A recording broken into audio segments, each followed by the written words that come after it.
I want you to close your eyes for a moment and picture this. Imagine a bright sunny day, the sky is blue, the birds are chirping, and everything is just perfect. When all of a sudden the sky rips open and hordes of alien life forms descend from the atmosphere, willing to kill, terrorize, and use all the resources at their disposal. How would this scene make you feel? Sounds surreal, doesn't it? Something out of a War of the Worlds movie. But this actually takes place inside our body every time it undergoes a bacterial infection. Sometimes the resistance is strong and our body cannot easily overcome it. This leads to infections, illness, hospitalization, and even the loss of life. Haven't we had enough of the ever increasing army of viruses and bacteria? What if I told you we could increase our immunity by making the virus and bacteria fight against each other? Sounds interesting? Something like a Jurassic Park scene where the T Rex fights against the Indominus Rex and the protagonist escapes. This is the concept of bacteriophage, and that's what I'm here to talk about today.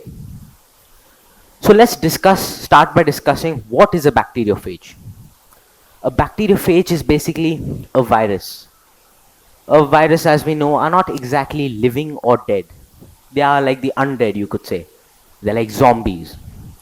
They cannot be classified as living because they do not perform the basic cell functions like digestion, excretion, reproduction, etc.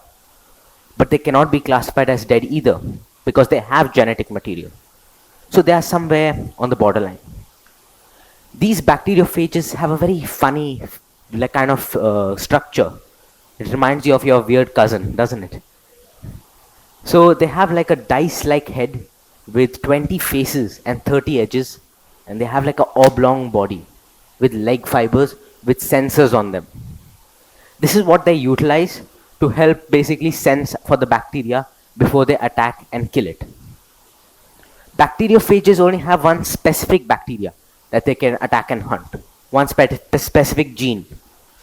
So what they do is that they use their leg-like fibers to detect and check whether that is the gene which they can attack or not. If that is the case, then they inject their genetic material and force the bacterial cell to replicate it again and again and again till the bacterial cell literally explodes and sprays phages all around. This is basically how phages kill bacteria. And this is the concept we can use to increase our immunity. Now, a thought may strike your mind. Why do we need these phages? We already have a pretty effective weapon, antibiotics. So, why are the phages necessary? Well, to explain it in simple terms, antibiotics are losing their power. What do I mean by this? Well, what I mean to say is that bacterial cells are gaining resistance against the antibiotics. Bacterial cells, to explain it in simplicity, basically gain resistance. Like, to explain the resistance gaining, let's take a simple metaphor of your household. We get some income, and sometimes if we also get some pocket money. So we distribute it among basically needs and wants, what we necessarily need, like rent, food, household stuff, etc. But then that extra amount, some responsible people do indeed save it, but most of us usually spend to buy whatever we want. Similarly, bacteria too have cash in the form of proteins. Now these proteins are utilized by the organism or bacterial cell to basically do its normal functions of digestion, excretion, reproduction, etc. But then that extra bit which is left, that is utilized to create these pumps or these antibiotic resistant cell walls. And this is how bacteria gain resistance. They can even spread this resistance by sharing the genetic material with other bacterial cells. And this spreads like wildfire, similar to herd immunity, if you have heard of it. If you think this is fiction, well, think again, because it's not. It's taking place every day.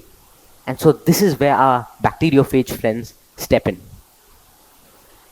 Now, this concept of phages killing bacteria sounds a bit unreal, but there are real life examples of it.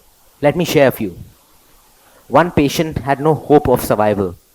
He was infected by a deadly organism, Pseudomonas aeruginosa. Let me assure you, I have not taken this from Shashi Tharoor's vocabulary. But anyway, he was infected by this deadly bacteria, and his chest cavity was, he was dying basically. So what the other doctors suggested was they took bacteriophages and mixed them with some antibiotics, and they injected it into his chest cavity. What happened next was remarkable. He made a full recovery. Another example is Tom Patterson, who's a university professor at the University of California. He had got infected by a antibiotic resistant bacteria, and he was on the verge of death. But his wife, who was a scientist, she created a kind of phage cocktail, which is basically a mixture of different phages and antibiotics.